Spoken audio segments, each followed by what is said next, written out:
All right, I just wanted to come on here before we start this episode because it's going to be a bit of a different one. We actually recorded 2 episodes, but we kind of thought the content of these 2 episodes weren't that great. So we cut out some of the waffle and some of the crap parts, and we actually turned it into 1 episode. So if you see a set change, that's why, if you're wondering. I just thought I'd come on here. We want to provide the best valuable content to everybody watching. So yeah, that's why we've cut 2 into 1, and yeah, enjoy the podcast. Welcome back to Before the Blow Up. Oh, it'll do that. That's a smoke Can we alarm. pull it down? I wouldn't know how. You Well, think? I'd know how, but I don't want to Okay, because well, we're in a yeah, upselling this house. yeah. So, yep. I reckon we just run it. We can. Hopefully, Do you nah. want to? Up to you. How often does it go off?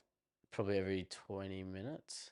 Oh no, that's fine. If it's 20 minutes. If it's every like 3, then that's a bit different. Oh no! It's probably like every 20 minutes. So. Oh, No, it's it's not. not. Pull it down. Okay. We just fixed the Smoke alarm fire sorted. alarm. Wish we could like turn the camera around.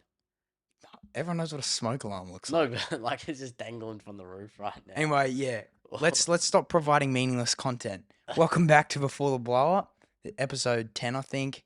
I don't know how many times I've said welcome to the blow up, but before the blow Now up. let us pray. Yeah, today has been a pretty good day, pretty Today's productive been day. one hell of a day, full of experiences. We shot with JT Fox today, which Explain who JT Fox is. Give it back. no, well, it'll have the last. Pretty much everyone would have seen the JT Fox episode that was released. We're actually filming this podcast the same day we shot that, so yeah, because we're not always together, so we need a bulk shoot podcast sometimes. But yeah, it's the way to do it. yeah, so we kind of wanted to because we obviously know the JT Fox episode was a very short, much shorter episode, and it was very compact, and we kind of wanted to unpack that here a little bit and kind of go through kind of a little bit of what he kind of talked about, a bit more of a deep dive into kind of who he is as a guy, like, and kind of behind the scenes of shooting that and how he kind of got to shooting that episode. So pretty much how we got the connection. We'll start off with that, and then we'll kind of talk about about today's shoot. So Josh and I pretty much attended this business seminar with Robert T. Kiyosaki, who's the author of Rich Dad Poor Dad, a few weeks ago, and JT Fox was shooting at this, speaking at this event, sorry, along with Ethan Donati and a few other people. And so yeah, we were I had no idea who these guys were too, by the way. I didn't know who JT Fox was at the time, but I knew of Ethan Donati, and obviously the reason kind of why we went was because of Rich Dad Poor Dad, and we've kind of I didn't even know who Ethan Donati was. Not even gonna lie about that. yeah. But yeah, so I think it was like it was a long day. Because we woke up it was like 4:45 in the morning, drove to Sydney, was in Sydney at like 7:30. Started this business seminar at 8, and then got back to the apartment in Sydney at like, what was it?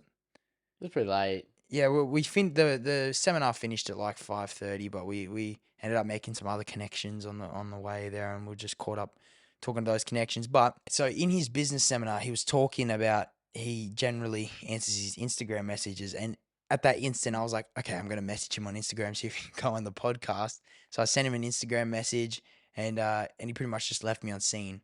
But that had like got me into the inbox, and I was like, well, because you have to go through message requests and everything like that. And I was in the inbox, and I was like, oh, this is gonna be sick. So I messaged him the next morning. Yeah, and I sent him a message again and say, hey, I know you're in Sydney for a while. We'd love to still get you on the podcast still. And so he messaged me back, and there was a lot of back and forth, but I pretty much had to kind of win him over in the chat and kind of close him a a lot bit. of formulating Yeah. a text message. Yeah, it took me a long time, but yeah, I feel like I did a fairly good job of closing. I felt like I closed a closer, you Dude, know? who It would was say you closed JT Fox on I don't know if I want to say that. Look, it gave me a big confidence boost, that's what I'll say, and I really like we were so hyped when we figured it out. Like I feel like once he said yes to coming on the podcast, we were so hyped. Yeah, it was pretty sick. Yeah, I can't really go into details about kind of what was in those chats or anything like that, but yeah, so few weeks later, skip to today. Yeah, we went to meet him at his hotel, and obviously you can see that the video of the JT Fox episode was a bit sketchy. The audio was fine, but the video was a little bit shoddy, and he only had a very short amount of time because he was shooting another business seminar which we were also attending. And so Yeah, it was in the corner of the hotel at like the second story. It was yeah, it was an experience, quick setup, and yeah, it was quite cool how it happened. and even to get to to get there, I missed my I didn't miss my flight. I went to the wrong airport in Melbourne to fly, and I was flying at 6 a.m. in the morning. I went to the wrong airport, and then and I was like, I just realized like when I got there, I'm like, I've gone to the wrong airport and I'm too late to go to the right one. And so I pretty much had to book another flight, jump on that one, and my bag was like way too heavy. But because I booked another flight, they couldn't add the bag. Like they couldn't add, and I didn't check my bag in either. And my bag was like 20 kilos because I had all the podcast gear in it, and it was just everything that could have went wrong. Everything that could have gone wrong went wrong. yeah, but at least then when you got to Sydney, it like all went right. Yeah, and so then, yeah, we went to Sydney and yeah, got there and set up. We were a bit early too. We were just sitting there, kind of preparing. In the lobby. Yeah, we were. We had not been around that many rich people in a while. It was Yeah, actually oh ever. I my don't know. goodness.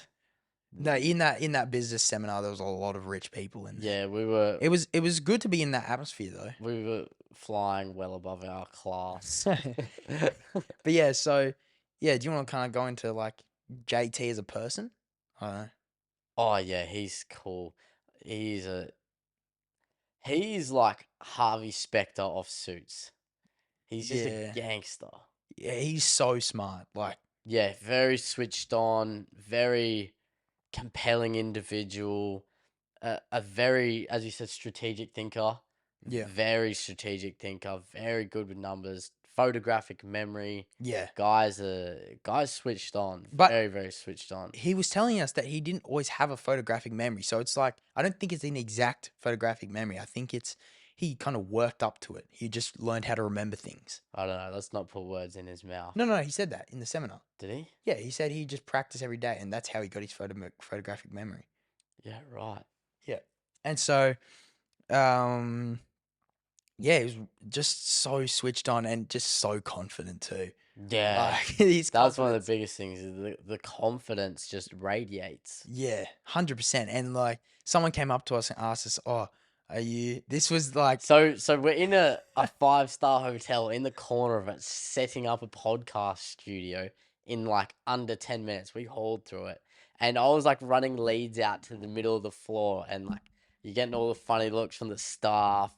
And then after you like pretty much start, they come over and they're like, are you guys allowed to be doing this? Like, and JT just comes over and goes, "These are my people. Like, we're filming this, blah, blah, but he blah." wasn't rude though. No, He was it was just like, so like, he was just like, because I feel like people like that can come across quite rude, but he was so just like, it was just like, no, he just came across and he was like, "These are my people." He's like, "They're with me. I'm running the event here." And she was like, "Okay."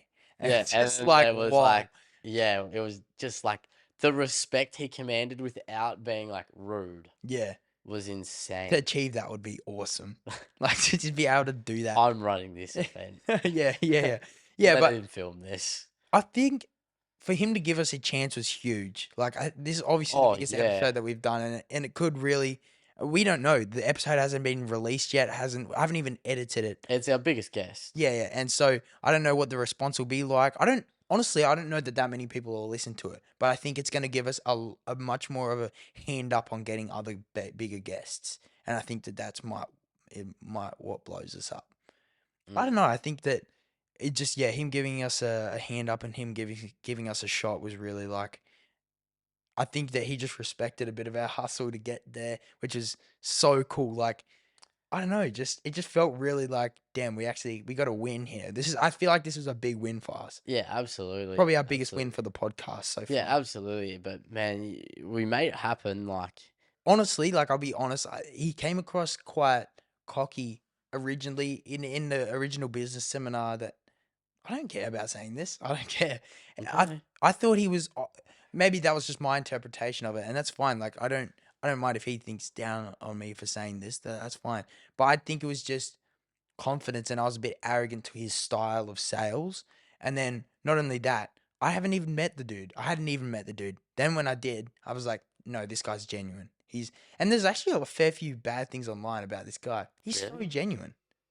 Everyone just says he name drops celebrities and all that kind of stuff, but I don't know. He knows how to build a personal brand, and I think he just really it will. Even though there were simple things, I think I also got a lot more out of the business seminar today, which obviously you guys Yeah, it want. was a lot more intimate, a lot less people. It Yeah, was more of a coaching thing than a selling thing. yeah, for sure. But yeah, so I don't know. It was just a good episode to kind of headway a lot of other connections, which was great. And yeah, like just the way I couldn't believe when we got him. It was Yeah, crazy. yeah. It was crazy. It was an experience. Like, haven't been to too many hotels with supercars and Lamborghinis out the Yeah, front it was and pretty pulling cool. into the valet. That was insane. Yeah. But yeah, and then like so that's kind of been this weekend, and then last weekend when we actually did the first business seminar. And who do we got on tomorrow? We got a former world champion boxer coming on tomorrow. Yeah, Don't name drop. Don't name drop. oh Just a yeah. former world champion. Next fortnight, we got a former world champion boxer Yes. coming on the podcast. So yeah, get ready for this next episode because it's actually going to be It's crazy. gonna be a heater. It's going to be good.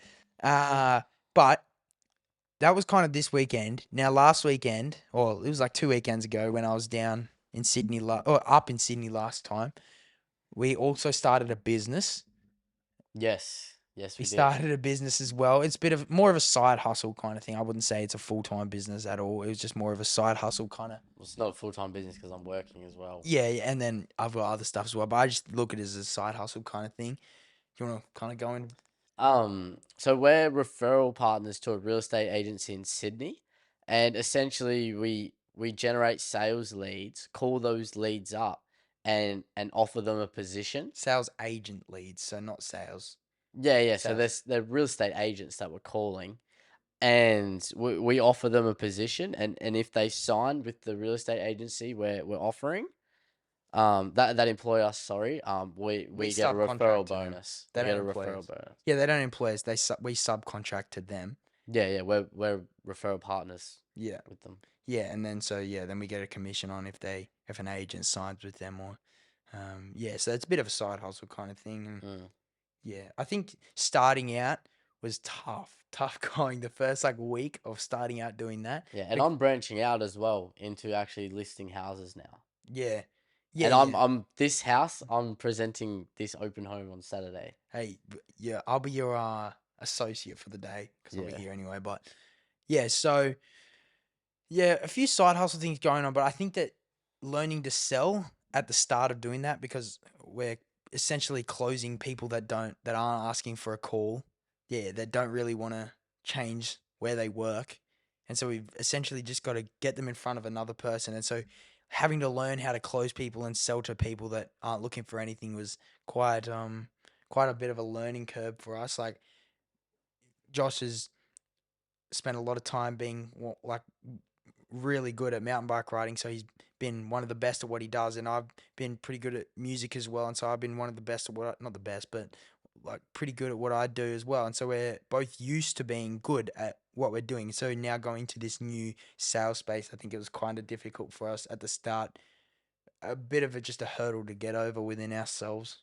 Yeah, well, it was just hard to go back to sucking at something, really. Yeah, But like, it was so frustrating, so frustrating for me it's because humbling. I didn't find it humbling. I found it frustrating. Yeah, Like, I feel like I wasn't humbled because I feel like when you're humble, you're genuine in your defeat. But I wasn't genuine in my defeat. I just was so frustrated with myself that I wasn't good. no, but I don't think we got defeated. I don't feel like I got defeated. I thought that it's like you lose the small battles, but you don't lose the war. Like maybe defeat of a battle, but I don't think I was defeated at all because we got Oh, the. I felt so defeated because I couldn't do it for like a while. Say that again without yawning. Oh, I said I felt so defeated because I couldn't do it for a while. Yeah, And the right. first few clients I called was like Yeah. flopped hard. Same. Yeah, and we were just pitch practicing each other for a solid. Couple days. Yeah, yeah, and it was rough, but then it gets easier. Like we got better at it Mm. eventually. Just learning to handle objections and stuff. And Yeah. So, but I think that it's been really beneficial adding to our career a little bit in terms of you can take sales anywhere. You can do anything with the skill of being able to sell, and so I think that that's a really important part. really, it's essentially going back to manipulation. It's a form of manipulation being able to sell, because it's you want to create not well for us. We want to create doubt in the real estate agents' minds that where they are isn't the best they can be on. Mm. That's kind of our job, really. Like we go, hey, guy. No, I No, we don't go. look at it that way. I do. I look at it in the way that it's we are presenting the best opportunity for them. Yeah, but how do you know? Because you haven't searched for market value, the Mm. best that's on the market there. From what I've been told, like the person that is our manager of sorts, like our partner in the firm, he I no, I've got on good I've got it on good authority that it is like the commission splits are so much better and Yeah, yeah, but think like you're. It's fair enough. If they are, they are. You're still creating doubt in this agent's mind sure. that if they go with us, that we would be more beneficial and better for them. So we're creating doubt in their mind that where they are is not good. Good, like Fair, yeah. that they're like short sighting them, Yeah. and then you can kind of look at it in a long game, right? Like they go, hey, we've got an offer we think could genuinely benefit you. Like, would you just want to hear us out? And they come and hear us out, and they go, oh, let me think about it. And then they know our offer, if our offer is better, their next house sale, they're going to be in the back of their mind is going to be, I could have made this much more money because Yeah. this offer was better. But so it's creating the doubt in the mind to eventually for them to come over. Yeah, for sure. I think that it's just It's persuasion. You're using tonality, you're using vocabulary, and you're using pace to yeah, persuade. match lead, match pitch, match tone, lead. Sorry. Yeah, match pitch, match tone, lead the pace. Yeah. Yeah, to persuade someone into doing what you want them to do. Yeah, it sounds so bad, but It's that's honest. essentially what the sales is. Yeah, honestly like if you can perfect the art, like it's quite a dangerous thing to perfect in the sense that you can get anyone to do anything. Yeah, it is dangerous, and I think that it's what we base our values in that is what's going to ground where we put our craft, our skill, in that. Does that make sense? Yeah, to make money. Make money, yeah, but also not screw people over, obviously. Like Yeah, because 100%. yeah, Well, it comes back to ethics and morals, then. yeah, that's what I'm saying. That's the issue for ethics and morals. Yeah, but yeah, I think that we've finally found a bit of a groove in our podcasting as well. Not only obviously we found a bit of a groove in our sales, and now yeah, I think that we've found a bit of a groove, and yeah, I think we're just improving on the podcast. And I was listening to one of the old episodes, one of the first two the other day, and I was just thinking these are shocking. The content was bad. Our articulation was so poor. And we'll probably do another 10 episodes and think these were really Yeah, bad. 100%. Yeah. But yeah, I think we're just so much better now at doing podcasts. Well, yeah, of course you're going to improve, but you can always still improve more. And I think it's an improvement without trying to improve because you're just doing it. Yeah, I've been taking steps to be able to articulate better. Like Yeah, yeah, absolutely, on absolutely. Dean's episode, on the third episode, he told me to read out loud more, and I've been doing that so much, and I feel like I'm much more articulate and not saying like all the time. Like Yeah, sometimes I still take breaks, sometimes I still say but some yeah, but still you're going to get better the 100%. more you do it. Yeah. Even if you aren't practicing outside the podcast, the more you go and podcast, the more you're just going to get better at it. Yeah, for But sure. if you want to speed up your rate, you're going to need to practice outside the podcast. Yeah, something that I also want to like kind of mention. I don't know if this is a good thing to mention because we kind of started talking about it, but I think you disagreed with me. But I just want to talk about it on the podcast because I think it's cool. JT Fox said in his business seminar today, he was talking about finding an enemy to drive you, and I say enemy in quotations for everyone that's on the audio, not so much someone that you dislike, but someone that you can compete against. And I think it would be beneficial for us to find a competitive podcast. Obviously, we're not going to say that on the podcast. Oh, I think having healthy competition is good, but having someone you constantly compare yourself is unhealthy. Compares different to, Well, why is there your enemy if you're comparing like why is there your enemy in quotation marks if you're not comparing them? yeah, Like what do you yeah, like maybe. how do you have an enemy if you don't compare yourself to them? Yeah, but I feel like sometimes, for some reason, No. Explain the question. How no, I can agree with you. I agree with you. mm, Yeah, I agree with you. I just think that for me, sometimes comparing spurs me on further. yeah, Is that but in the long run, it's an unhealthy way to do it. sure? It's a short term anger that pushes you. I don't think it's anger. I It's think anger because you feel like you're not good enough. no, I don't think it's No, anger. absolutely. I've struggled with this with riders. Yeah, but it doesn't mean it's the same for me. Like it might be for you, but it's not anger for me. Well, what's the feeling then? If you're, It's more just is it a frustration in yourself that you're not better than that person? Because that's what it is. Because if you have an enemy that you're constantly doing this with, like he's like you're angry that he just beat you.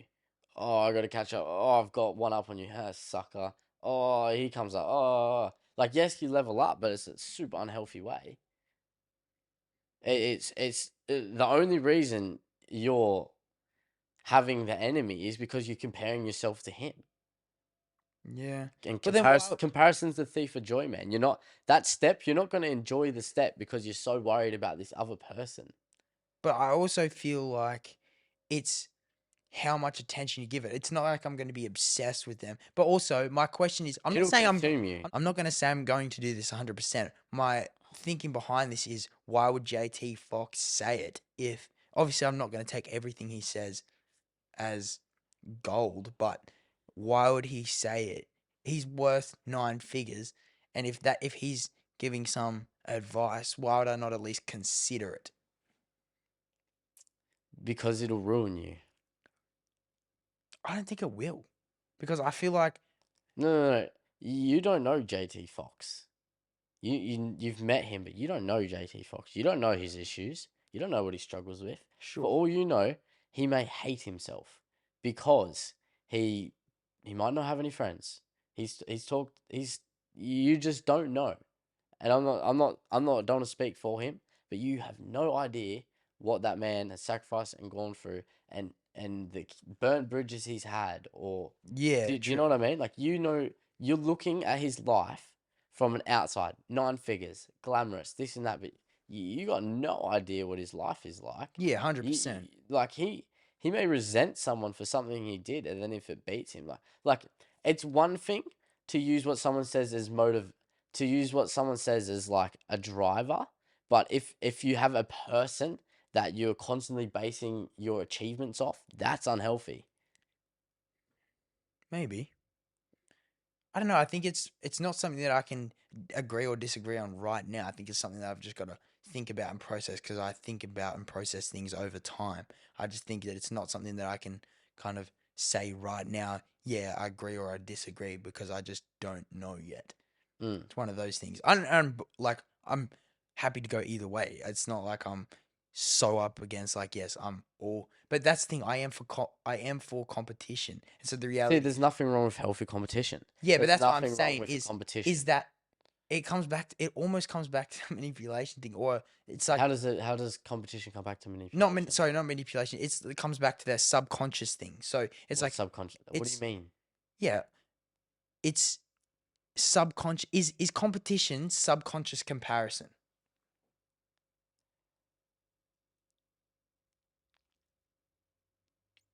Because Possibly, yeah, that's what I'm saying. but Because it's got to be more than that because no, I actually can see the point you're making yeah, because if we didn't have a drive to win or a will to win or I guess you didn't compare yourself to others at all, yeah, that's what I'm saying. you wouldn't want to win And because But your definition of winning would be different. It would be yeah, like I go downhill and I put a time of 3 minutes, and then the next time I did 2 minutes and 59. That's a win for me because I just beat myself.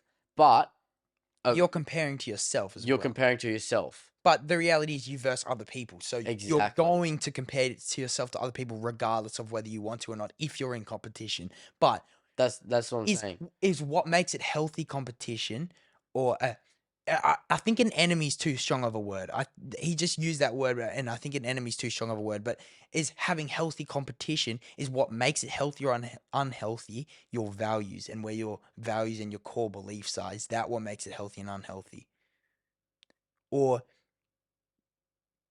does that make sense? So what I'm grounded in and my values and beliefs is what I believe in. Okay, I'm making a personal decision that I'm not going to let anger get to my heart, and I'm sure that I'm not perfect with that by any means, but is making that a conscious decision. And because also, not only saying that is yes, we can have this conversation, but the reality is we all struggle with comparing ourselves anyway, um, to an unhealthy level, and then it can be in a healthy zone, I guess.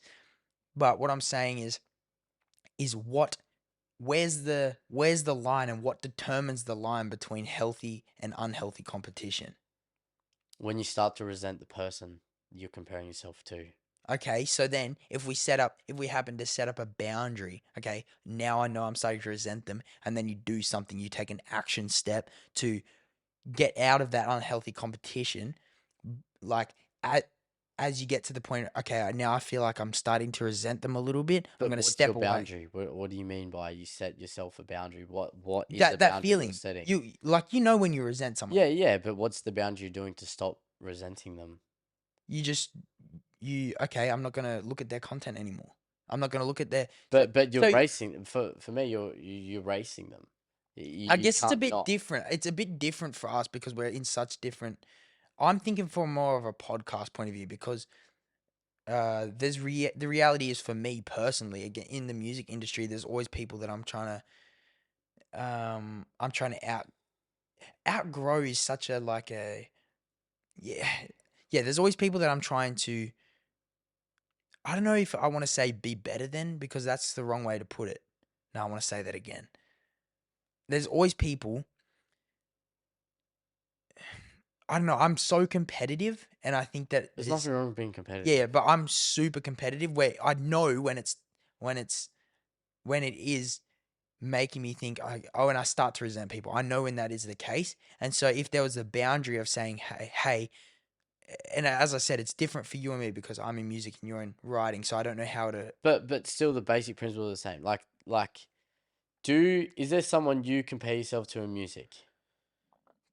not specifically. I feel like that's the thing with me. There's a few people that I look at and I say, okay, this is how I get past that level. This is okay. So these are I'm at a certain level of musicians at the moment. This is how I get past this level. Okay, I have another question. If someone who's up and coming that you believe is under you and gets a bigger opportunity than you and blows them up, and you're like, will you feel a sense of that should have been me? Yes, but that's what drives me. It's not See, resentment. It's not you resentment though. you resent you don't you may not resent the person, but you still like you have a bit of feeling Also, towards it that depends. person. It depends on the situation. I don't want to go outright and say for every situation that's the case, but there has been situations in the past where I'm like, how did that, like, how did that person get that opportunity? Like, I yeah, I sometimes I just don't understand how people got that opportunity, which But I'm not taking it away from. I don't want to take away from what they're doing at all, and plus I'm not naming anyone. But sometimes I think, okay, I could have, know I can do a much better job. Okay, but then I think to myself, okay, what could I have done better to get that opportunity? Then it comes back to me. I've stuffed up because I didn't get that opportunity because I didn't do something. yeah, absolutely, 100%. But you still feel that sense of bitterness towards the person and resentment towards the person. I don't think it's bitterness. I just don't think of that way. But that's why it comes back to the core beliefs and core values. I don't think that way in terms of I'm not really a bitter person. I can like, I can congratulate people for their achievements, no doubt. And also, I think it's easy to be bitter towards people you don't know because you don't know what they've kind of gone through. Like if I had to sit, and that's kind of the way that I think about things. Okay, I don't really know their story, and so we talked about it on a podcast before. You don't know what they've gone through. Then you might have stuff that they don't have. How dare you be so bitter and that towards them? Like that's kind of a way that I've kind of grown up in a way, and that's kind of how I think about things. And so yeah, I just don't think I resent people. I'm just so competitive, and I kind of yes, I think about it, but then I just instantly, how can I improve? How can I improve? How can I improve? And it's just out of my mind. Fair enough. Yeah, it's not. I think that that's why I kind of brought up the core beliefs and values because I think that the morals and ethics and that side of things. If for me, everyone's different. Everyone has different morals and ethics, but I think that where mine are based in love and kindness towards people, being bitter is not something that I want to be. So anytime I feel bitterness, I'm not perfect at it. I try to remove myself from the situation, and sometimes I don't do a good job of that. But I also have a very competitive nature about myself, so it's kind of a tussle between the two. Mm. And I think it's we often talk about things on this podcast that we don't know the answer about straight away, and it's just conversations that we're having, and hopefully it kind of sparks some of people's thoughts that are listening. Maybe they're having a similar thought, and unfortunately we can't provide the answers, but maybe we can ask the questions that Maybe maybe one you day we don't. can on the pursuit of knowledge. Yeah, 100%. Maybe we can ask the questions that maybe you don't know how to look, when I say you, I mean the people listening don't know how to articulate, and maybe yeah, maybe they don't know how to articulate that question, but it's kind of something they've been thinking or feeling about. And that's kind of a little bit about our goal almost. Like we don't have all the answers. We're interviewing people that might have the answers. And that's kind of where we're going with this kind of pursuit, like you said, pursuit of knowledge. Mm. Yeah, I don't think we need an enemy to do that. And I think, No, as I said, I think enemy is such a strong yeah, word. yeah, yeah, yeah, okay, but I think if you're focused on what other people do, it's going to take away from the genuine conversation you're going to have with someone. Sure. But I think And focus really, is we're always a here. strong word as well. I'm never focused on what others are doing. I'm always focused on what I'm doing. Well, then with an enemy, you're focused on what they're doing. For me, some of what drives me the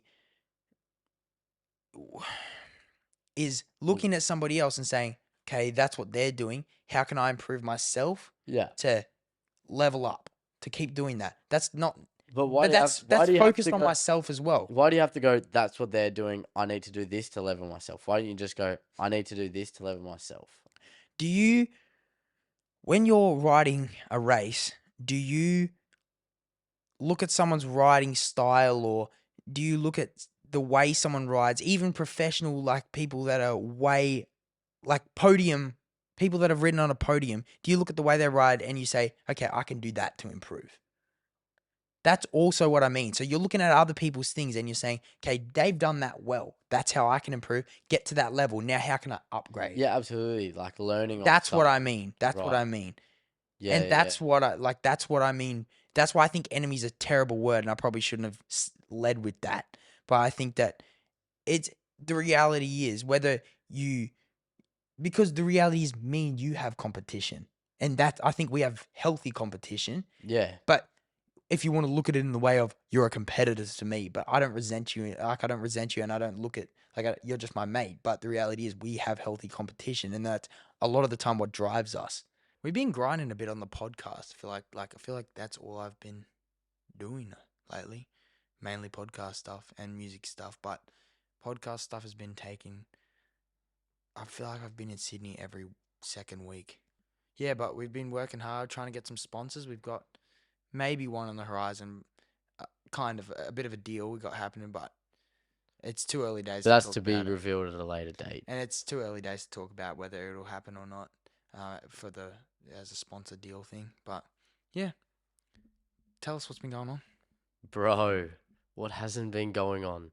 Um, where do I start? Hey, freaking, we go from a like busted leg for since February. That's only like starting to feel like stronger now. Like I'm starting to ride again. Had pneumonia. Got pneumonia. That was gnarly. I lost so much weight when I had pneumonia. Mm. Um, Working, doing the podcast, dabbling in a bit of real estate. Yeah. It's actually kind of fun. Um, yeah, just like regular life, hey.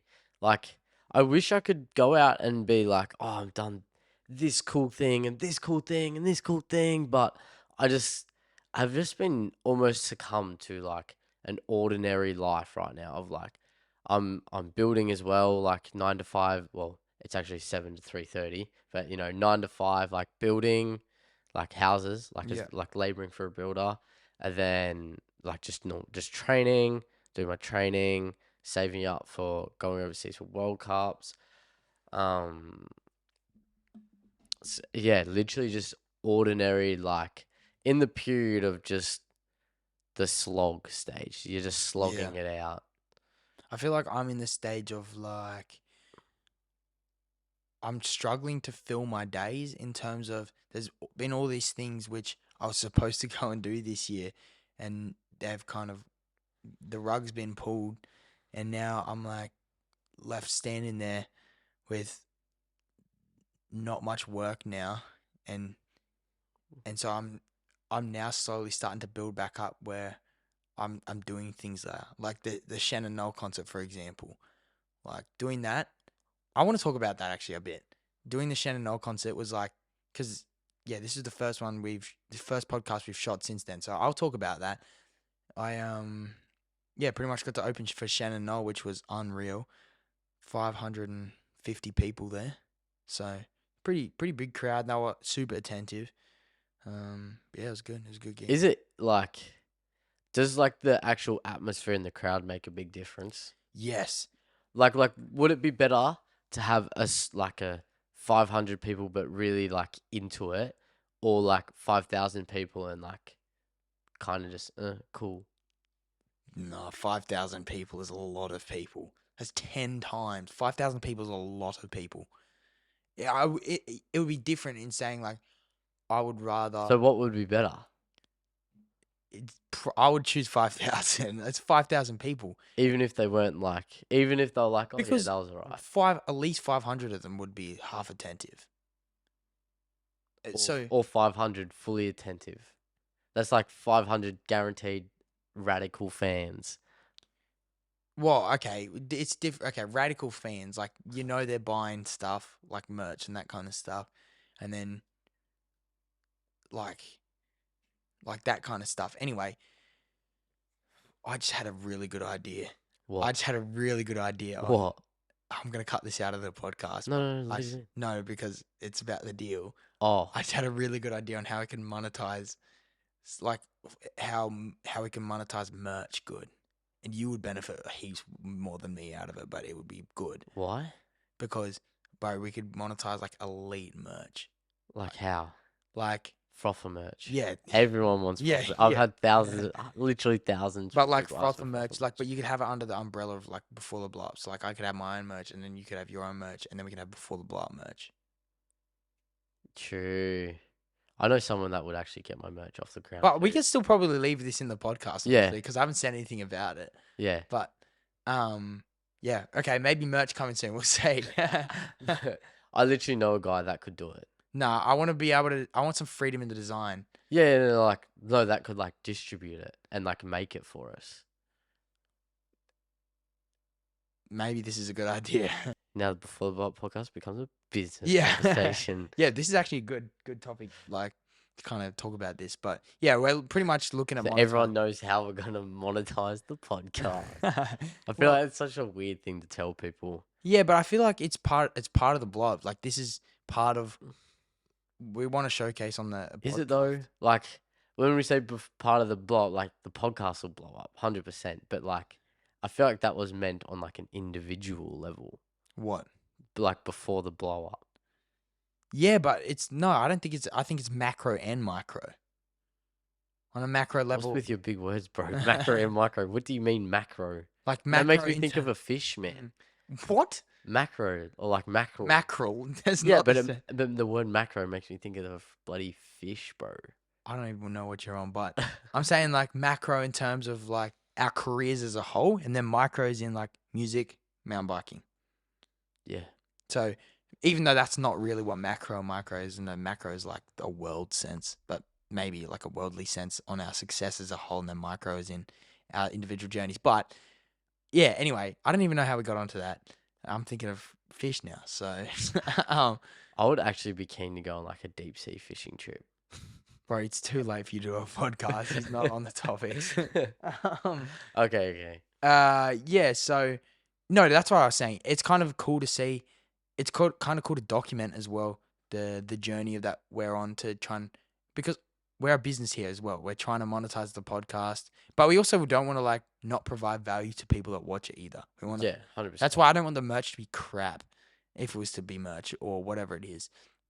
But we're trying to monetize the podcast in a few different ways. So I think that once we can work that out, it'd be good. Patreon. But Run the Patreon, man. no, I don't feel like we don't have a big enough audience to have a Patreon I yet. could never do Patreon. Yes, you could, bro. The money's good. If we had a lot of like you would do it, 100%. I'd I'd- make you do it. Patreon? Yes. It's freaking weird, bro. How? It's literally I literally have subscribed to a Patreon thing. You get money. You would get bread. It's like you pay like Serious? yeah, pay like You've subscribed to a Patreon? yeah for a podcast that I like. Who? It's a murder podcast, murder mystery podcast thing. When I was like a couple years ago. Do you Because- still listen to them? Not anymore. I unsubscribed, but you Was pretty it much too expensive? How no. how what- much did you pay for Do you know Patreon? how it works? Like, imagine if we released a second episode each fortnight, so we released on the opposite week on Patreon. People would just pay to get that extra episode. That is smart. That's what Patreon. It's not like Reddit or like, what's the thing called?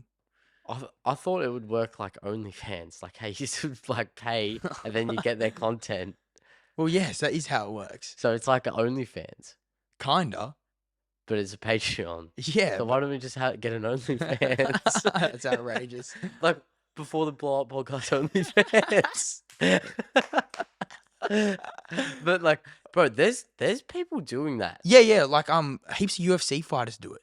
Bro, It's not even mountain like biking. but that's Lewis Buchanan, he copped a Frotha fans. no. Oh, that's wild. Don't even go there. But Lewis Buchanan, he got sponsored by OnlyFans. He's like the first mountain biker Yeah. to be sponsored by OnlyFans. He copped a hiding on social media about the OnlyFans. I'm like, oh. And he just posts like exclusive content means. No, on that's the OnlyFans. thing. Apparently, it was supposed to be just literally like a Patreon app before, and then it turned, degenerate. It turned into OnlyFans. Yeah.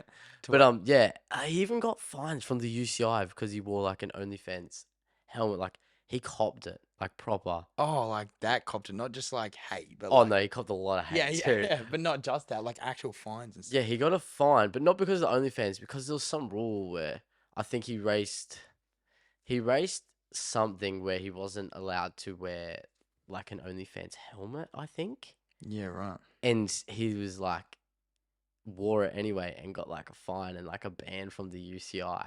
So like he can't race a World Cup or something. Damn. Yeah, like proper. And then another guy, Stephen Garlicki, a South African. He's now sponsored by OnlyFans, but he still races World Cups. So I don't know. That's strange.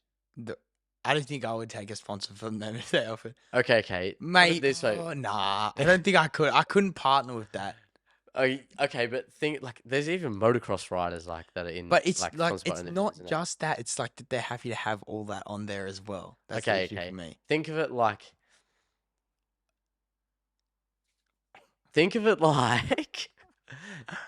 They would actually don't think of it like anything because it is just what it is. Yeah, but yeah. They would have to pay me a lot of money to be No, sponsored. I don't by think I could, OnlyFans. bro. I would not sell myself for that. You don't reckon? No, But like I you're wouldn't. not. I would Doing, buy Patreon 100%, but but you're not doing like doesn't matter. the nudes and Nah, stuff. I'm still push. I wouldn't want to push that. No way. But like you're not pushing OnlyFans. Yes, you're you like are. pushing your own content. That's why they're on sponsored. OnlyFans. Don't try and get yourself out of this. They're not making a Frotha fans for you, bro. It would be Frotha OnlyFans. No, that's But, like- outrageous. If I did a Frotha OnlyFans, This is mad. This is a mad conversation. if I did a Frotha OnlyFans, it wouldn't be like that. It would be like, I don't even know what I would do. Mankini. No, no, bro. I would not do a making, but it would be like Budgie smugglers. an edit. Oh, you should make some Frotha merch. Budgie smugglers. Nah, you're wilder now. Frotha over the bum, bro. That's crazy. But like, you do like a little banger trailer on Instagram, and then it'd be like full video, You're talking about doing an OnlyFans right now. I just want to put that out there. full video on my OnlyFans, and it's like an absolute. That's banging literally what episode. Patreon is. Yeah, but why would you get more money on Patreon or OnlyFans? And OnlyFans pays you to be on the platform. Doesn't matter. I don't care. I'm not. You're selling yourself for that. It's wild. I don't think so. I don't think it's like that. Yes, it is. I would don't- never sell myself for that. No way. You talk about always not selling your soul, and this is what it sounds like to me, bro. Yeah, let's just say I wouldn't go on OnlyFans Yeah. as a first choice. Yeah, I don't even know how we got there, but But no, I want to talk about this Shannon Noll thing. okay, I want to do a story time on how I opened for Shannon Noll. Opening for Shannon Noll was, as I said before, unreal. Like, it was so cool because I got to like go into the dressing rooms. They have 22 dressing rooms at that venue. is it like big? Huge, and it was a maze too. We were walking out the back. We had to get shown around by this like real nice lady, and just like hallway after corridor. I got lost in there trying to find the stage. Like after, because I was in a different dressing room, had to go up this elevator, and then like I just didn't know where I was. But we got to eat dinner with everybody. Got to eat.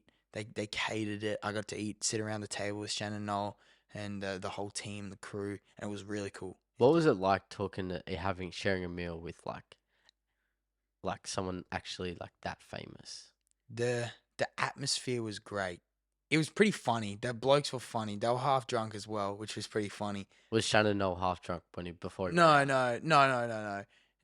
When I say, I don't want to like say half drunk either. I just want to say like that you could tell that they're a couple drinks in. They were just having a good time. That because it sounded bad. So they were when I said- pissed. No, they weren't. But they were just like they had a few drinks. Did he go out intoxicated? Like with alcohol in his system? Yep. Yes, but it's I don't know for sure. Why do musicians do that? Like settling the nerves or what? I think it was just to get pumped up. Really? Yeah. Did you go out sober or intoxicated? Yeah, I was sober. I don't drink. Yeah, Really? but- That's a lie, bro. it's not. Oh, I have drunk before. Like, I had a drink on my birthday, Yeah. but one. That's it. And before that, it was over a year before. No, July. So not quite a year. So now you just lied to all the fans. But not everyone was drinking, and I didn't see Shannon drink, but I'm pretty that's what I'm saying. The crew, I'm pretty sure, were Had a couple of bevies. have a couple of bevies, yeah. And it was funny, and it was just good. They were outrageous conversations, but it was so funny to just sit in there and be in that atmosphere of people that have played music and love music their whole life. It was so cool, and yeah, just mean meal too, like nice. What they give me was pork, I think, some form of pork. It was just Rum, bro. no,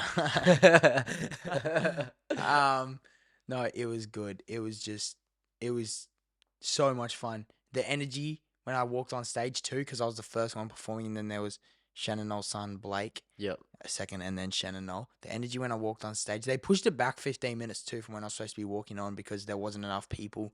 Like they were all still waiting at the door for like their tickets to go in. And so because I had friends sitting in the audience, and they said that there was just like barely anyone in there at like 8 o'clock. I think I was supposed to go on at 8 o'clock or 7:45 or something. 7:30 I was supposed to go on, but they pushed it back to 7:45, and it was just so much better. It was pretty much full by the time I went on, which was good and made for a good crowd. Good show, yeah. Got a bunch of followers out of it, and Sick. a bunch of people like my music now. So Did you get that's any cool. stalkers out of it? It's outrageous to say. Unfortunately, yeah. Tell them the stalker No, story. I'm not telling them Just that. don't name drop. Just tell them the stalker story. But the stalker will know. How? You may have multiple stalkers. No, yeah, it was just kind of weird. There was just someone that was stalking me a little bit. As if the stalker would actually no, she stalks you. Yeah, shut up. No, no, I think she meant well, but it was just like a little bit weird. Just some chick that was just stalking me a little bit.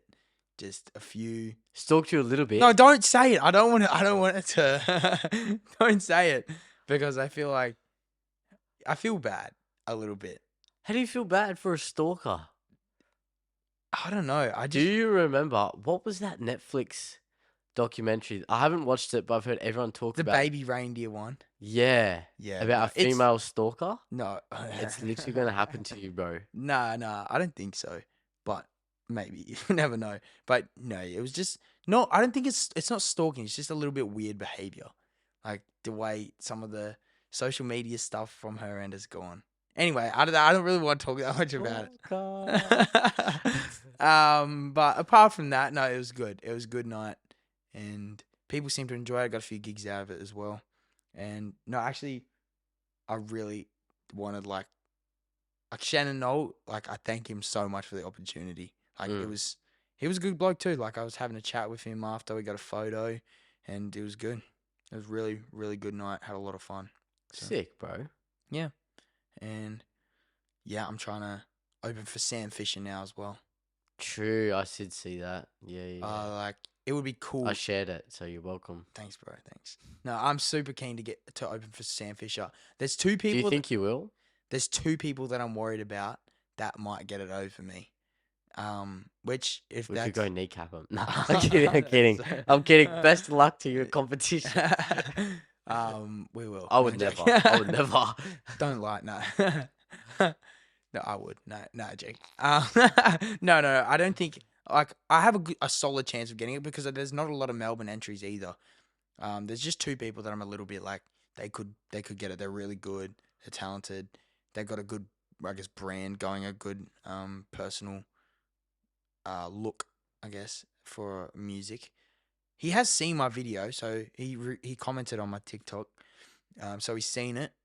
Just as it would be cool. It would be just really a good step up, a hand up in the music industry, and like to go from also opening for Shannon, Noll, Sam Fisher. It's just creating a bit of a wave kind of thing, which would be sick. Yeah. Absolutely. It's almost like people see your name associated with their name, and it's like, boom, Yeah. who's this guy? It's like you're just creating those waves of success. Like we've literally said it a million times on this podcast. Success builds confidence. Confidence builds success. But it's almost confidence in Freaking other Mike people. Tyson said that. What a guy. Yeah, I but love Mike Tyson. it's also like people have confidence in you. You're associated, and it's like what we talked about on that JT Fox episode. It's like, what we talked about is popularity by association. People, because I'm associated with Sam Fisher or Shannon Noll, but hopefully Sam Fisher, then people will start to see that and go, okay, this guy can write songs, can play some music. Yeah. Also, yeah, absolutely. Because as you said, 100%. Yeah. So hopefully I get that gig, and hopefully it would be cool if I get that gig. If not, congrats to whoever got it. But it would really. And be careful because we're coming to kneecap you. No. Yeah, I'll slash your tires. Nah, jokes. But no, it'd be good. I'd be keen. But yeah, you're going to overseas in the next month and a half. Yeah. Going over on the 17th of June. I missed the first 3 World Cups. Mm-hmm. Just because of my leg, bro. Like, wouldn't be World Cup ready. Like, if I was doing the full season, I'd be over there now. But it's just, like, not ready. Yeah. And also because I couldn't work for, like, 12 weeks. Also, I'm, like, limited as on funds. So that also, like, took a back pedal. So I had to, like, get my, like, leg fully sorted. And also just, as I said before, just in that slog area of just saving up all my money. Yeah, 100. So it's going pretty good, you know. Just, as I said before, just saving up all my money. But I'll be over for Leger, so I'll finish the season. So I'll do Leger, Ludenville, then Montsanan. Finish the season out. Are you going to the States? Yeah, Canada. Oh, there's no World Cup in America, but in Canada. Okay. Yeah, not a fan of America. Well, I remember last time we were talking about cannonball before you actually destroyed your leg. Um, I remember you said that you don't really have aspirations for races anymore. Not aspirations, but more you don't have expectancy on races anymore. Expectation, yeah. Expectation. Aspirations and expectations are so Yeah, yeah, different, yeah. So I mean, expectations. Do you have yours? Has your mindset shifted on the expectations for this race, or is it like you still don't have any really? bro. I I'm coming off the back of a legit knee injury that put me out for 12 weeks. I had like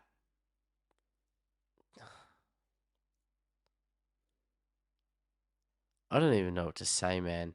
Like honest to God, like I know I'm gonna get hosed. Like Really, absolutely hosed. really? Yeah. Why? Just just because like I'm coming straight off the back of an injury But why is that your mindset though? because I didn't qualify once as a junior. I'm now in elites where it's like even harder to qualify. Mm. I haven't trained like I've had 12 weeks off the bike. Only just started trail bike riding this last 2 weeks. And like, yeah, I'm feeling pretty good pretty quick, but like there's just no way I would get to where I was and like skyrocket from where I was to qualify. Like you never know. I might freaking come out swinging and make it work. But I honestly, like I talk to myself as if like, yeah, I'm gonna do real good. Like I can see it. Like I can see how my year would turn out and work. But I just still have this doubt, this actual doubt in my mind that like I'm just going over there to get hosed. How do you build the confidence up to not have that doubt? Go over there and do it. Go But over there and prove myself wrong.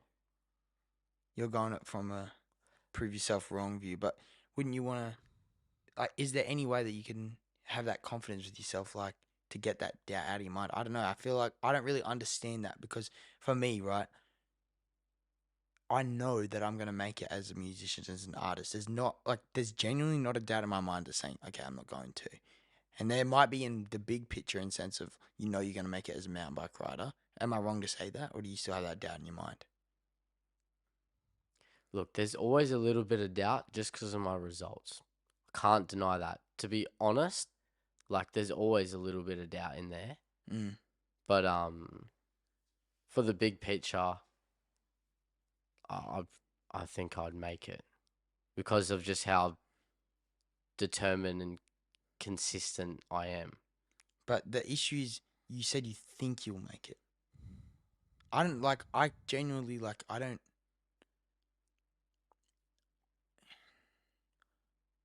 How do you get to the place of knowing that you're gonna make it? I don't know, bro. Because Like like honestly, I don't know. And if I did, I probably wouldn't have the doubt. But I don't think you can ever I fully genuinely eliminate doubt. no, I genuinely believe I'm gonna make it. I 100%. I'm like I've got no doubt in my mind. And the reason isn't because of myself. The reason is because we've literally said it a million times. We're Christians because of like I think God's instilled the gift in me, and so God doesn't fail. Mm, That's why I know I'm gonna make it. mm, And it might not be in my timing, might not be in the way that I'm thinking, but I know I will. right. Yep. So how do you get to that? And so, Well, you're asking me a question I don't know the answer to. like, yeah, well, yeah, then that's it. Like it's just something you've got to get to, I guess. Work towards. I don't know. I don't know how I get to it either. I just do. And like Mm. I'm not even just saying it like, oh, I know that I'm gonna make it. Genuinely, I genuinely believe it. It's not something that I would have said the same thing coming off the back of last year, yeah, 100%. okay. And I would have genuinely believed it too. But now I've broken my wrist this season. I've broken my scaphoid this season. I've torn ligaments in my knee this season. I've had pneumonia. Like, I've had, A lot of injuries. I've barely been able to work and save up my money. Like, it has been the worst preparation to any race ever. Yeah. Even no matter how big, how small. Like, you always say perfect preparation equals Perfect success. Or is that it? perfect preparation equals perfect performance. That's Perfect it. performance, yeah. Perfect preparation equals perfect performance. I've nearly had no preparation. That's how I feel successful. That's how I feel Right. Okay, confident. so you just feel underprepared. Yeah. Okay. That's how I feel confident is when I know I've done all I can to the best of my ability in leading up to the event. But you have done what you to the best of your ability, but it's almost your ability was taken away. Yeah, well, I'm still underprepared. Yeah, of Like course. I've heard people say like you come back from injury and it takes the same time again to get back to where you were on the bike, Mm. right? Yeah. And for me, like I don't know if it's true or if it's not. Like I feel like I can usually come back quicker. Like it's not a set in stone statement, but there is an element of truth to that. Yeah. Yeah. 100%. So yeah, I'm not prepared at all to go and race a World Cup. Well, to get back in the game, you still got to do it. So, Exactly. yeah. Yeah, I mean, it might be the same as last season, but hopefully you qualify. What are like your aspirations then? I'll be the best in the world No, eventually. I'm not talking eventually. I'm talking for this World Cup. Just to see everyone, man. I just to see everyone get around that environment again. Yeah. Um, cause like you see everyone in Queenstown in the off season, and it's just it looks like they're living the dream, like 100. No, they literally are living my dream. They're in Queenstown on the off season. They're just riding the bike park all day, like hanging out with the bros, just literally like what I live like in Europe. They just do it all year round, right? And then so for me to come back to for the off season, break my wrist, get pneumonia, have to work full time at a laboring laboring for a builder Yeah. is like so disheartening because it feels like all these people are like getting away from you in the terms of like they Yeah. can train, they can do this. I'm like my day starts at 5:30 in the morning Yeah. and I get home at like 6:36 at night. Yeah. Yeah, we're filming this and it's 11:45. Do you know what I mean though? Yeah, Do yeah. you know what I mean? Like it's disheartening, but also like a struggle because I'm not good enough on a bike to be where they are yet, but I want it so bad. Yeah. It's almost like disheartening. That's a great way to put it. It is just like, man, like if if I could do that, where could I be? But I can't. It it's it's like the odds are just stacked against you. Mm. Like, and it's not like they are. It's not like they're stacked against you, as in like, oh, the odds are stacked against. Like, well, actually, they are because you can't train as consistent as these people. You can't eat as consistent as these people. You can't ride the best tracks in the whole southern hemisphere with pros on your level like these people. Yeah. You you're not in that environment. I'm like itching to get off work to maybe get a trail ride, like a little trail bike ride in before after work, Yeah. and I'll be in the gym in the morning. Yeah. Do you know what I mean? Yeah. So for me, when I see someone that has just ridden bike park laps all day, and then they finish off at with the dirt jumps with the boys, and are just hanging out, it's like almost a little bit of jealousy in the sense of I want to be doing that as well. Yeah. Yeah, that's understandable. I get that. So yeah, I'm Yeah. very underprepared for this World Cup. Well, I guess we'll see. Yeah, who knows? Some people can just come back from injury swinging, but it's very rare. But you never know, could happen. But also, I think, as you say, it'd be a mindset thing. It'd be absolute mindset thing to come back from an injury swing. Either injuries and off seasons like this either break a rider or make a rider. Yeah, right. Well, yeah, that's kind of, I guess, almost freeing for you in a way. Like you either perform super well, like, and I don't know, There's no pressure. yeah, I'm either going to perform super well or like do really bad and get hosed, but I'm almost expecting that so that it takes pressure off. But I also don't want to have that mindset. yeah, that's true. I don't want to That's be what I was going saying. into a Like, race like that.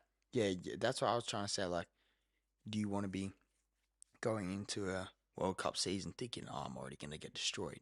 So how can you before you do that shift that mindset?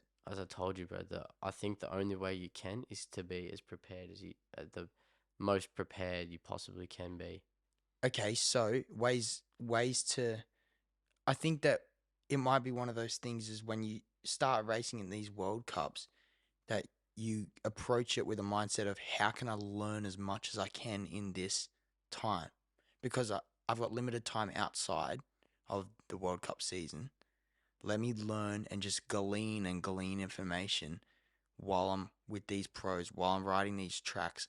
Let me just absolutely like destroy my brain with information and to learn as much as you can. And so then when you go to the next one, it's like you're improving, you're preparing almost as you go. Mm. Maybe that's a way to think about it. It's not a bad suggestion, bro. Yeah, I don't know. I was just thinking that might be a way to.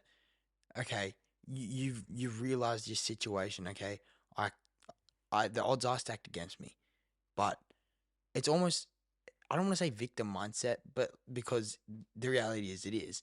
But okay, now what am I going to do with that information? I'm going to learn as much as I can while I'm here. I'm going to sit in that moment.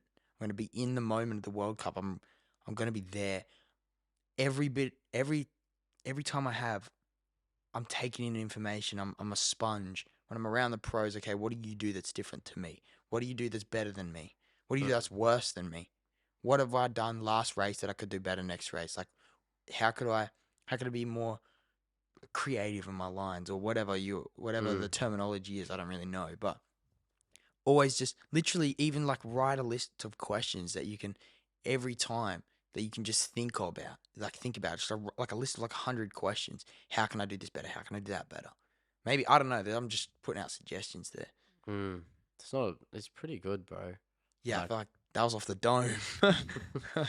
yeah, absolutely. Like, it's definitely a good way to go about it. And writing things down also is like really good. Yeah. 100%. I'd always make a list of like things I did good, things I did bad after a race, Mm. like a pros and cons Yeah, list. same when I did like performances, like big performances. I always do that Mm. thing, and but like different aspects of it. Yeah, yeah, absolutely. Absolutely. But man, we'll see how we go. Yeah, I mean, So I really don't have any pressure. I'm almost just using this first World Cup as like a gauge. yeah, that's what I'm saying. Like, use it as a gauge, but also use it as like a gauge. Okay, now I need to do this next race, Mm. but just use every one of them as a gauge kind of thing. Yeah. And like, yeah, I know it's been a goal of yours to kind of win a World Cup for. Well, obviously, you're probably not quite at that level to win it yet, but race World Cups at least. Bro, You're we got to getting there. set realistic goals, and the day I qualify will be the best day ever. Yeah. And then after the day I qualify, it'll be like, now it's top this, and then now it's like finals, and now it's like top 20, How and did top you 10. set realistic goals? Well, you just don't want to set goals that are so far out of reach from where you are now that like it's too big of a jump Yeah. because you need stepping stones. You need to reach the little goals so it still keeps you on track. Where if my only goal right now was to be a world champion, then I would probably more than likely never make it because it's too far away from where I am now. In the sense of like I don't have a building block to get there. Yeah. Like yeah, that's my end goal, It's right? building blocks. That's my end goal, right? But to get there, I need to do this. I need to train. I need to do this. I need to do this. I need to do this, and I need to qualify first. Okay, cool. Yes, I've reached the goal of qualifying. I've got that incrementally better. So now that I've qualified, my next goal is to make it into finals. Cool. Work. Make it into finals. Sweet. I'm in finals. Okay, now what's next? Top 20? All right, work. Top 20. Okay, now that end goal is feeling a lot more realistic. Yeah, top 20 to 1 is further than top 200 to 1, you know? Well, it's less. It's not as far. Yeah, that's what I meant. Yeah. It's more realistic being a top 20 rider to win a World Cup Yeah. than it is to be thing. But now that you've achieved all the little goals and you got pumped along the journey, you're closer. But if you never had those, I think it's just unattainable. Yeah, but you also don't appreciate those either. Yeah, Like exactly. you're not in those moments. I think for me, it's more like I've always known what my goal is. Like I always know what my big term goal is. So you know what your goal is. You know that you want to be the best rider ever, right? But you also, that's not all you look at. Like you're saying, you look at all these things in between. For me, I'm like, I've got my long term goal, I've got my medium term goals, like my mid term goals. So it's all the things that I want to, I want to, like, yeah, anyway, because I want to be the best songwriter of all time. There's other things that I want to do in the medium term and then in the short term as well. Okay, release this song and then I've got my like, obviously daily stuff I would do, but yeah, release this song, release an album, shoot the videos for that. Like, it just keeps building up, and then it gets into your midterm goals, and then that's all gonna reach you to your long term goal. Like so, some of my midterm goals might be okay, do a tour, right? That's gonna build up to doing more tours and bigger venues and that kind of thing, right? Yeah. But like a short term goal, okay, release a song. I'm doing that May 17th. You and I. It'll be out by this time. Not anyway. you and me. No. The name of the song is Yeah. The name of the song is You and I. But yeah, so like all these little things in the way, I think that's realistic to set goals, you know? Yeah. Anyway, thanks for watching. Thank you for watching.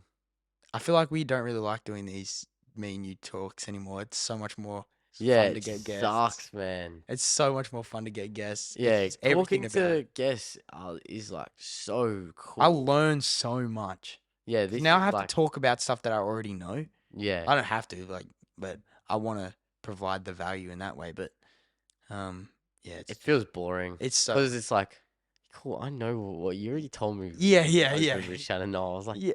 cool, bro. Like, Yeah. now let's talk about the podcast Yeah. for everyone else. Yeah, It's I'm like, yeah, I already know. get me a guest where I'm like, bro, no way you did that. Yeah, 100%. Mm. We got some sick guests. Hopefully, Yeah. upcoming. Absolutely. Hopefully. Anyway, thanks for watching. Wagwan. Subscribe and like. Or just do what you want. No. Laters, G. Sick pod. Subscribe. Sweet.